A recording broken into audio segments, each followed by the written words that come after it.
রাহু প্ল্যানেটকে শান্ত করতে এই উপায়টি করে দেখো, খুব ভালো ফলাফল মিলবে।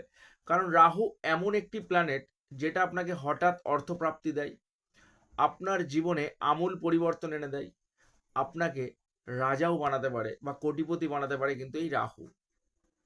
তো রাহু গ্রহ যখন শান্ত থাকবে, রাহু গ্রহ যখন আপনার হরোস্কোপে ভালো অবস্থায় বা শুভ অবস্থায় অবস্থান করবে, ডেফিনেটলি আপনার জীবনে আমূল পরিবর্তন আসবে। কি করতে হবে রাহু প্ল্যানেটকে শান্ত করতে?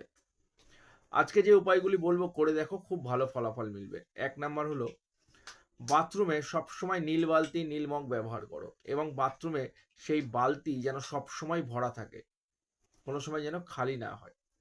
2 নাম্বার, বাথরুমের একটা কোনায় একটা কাচের বাটিতে করে সন্দক লবণ ব্যবহার করো এবং সেটা প্রত্যেক সপ্তাহে চেঞ্জ করো। 3 নাম্বার, বাড়িতে পিঁপড়ের উদ্দেশ্যে আটা বা ময়দা এবং চিনি ডাস্ট করে একসাথে করে পিঁপড়ের উদ্দেশ্যে খেতে দাও, খুব ভালো ফলাফল মিলবে। এবং 4 নাম্বার, সপ্তাহে একদিন, শনিবার করতে পারো, বুধবার করতে পারো, একটা করে দেশলাই কাঠি বাথরুমে জ্বালাও, এবং সেই ধোঁয়াটা বাথরুমে যখন ছড়াবে, ডেফিনেটলি রাহু প্ল্যানেট আপনাকে 100% পজিটিভ রেজাল্ট দেবে। করে দেখো, খুব ভালো ফলাফল মিলবে। যদি ভিডিওটা ভালো লাগে অবশ্যই শেয়ার করবে।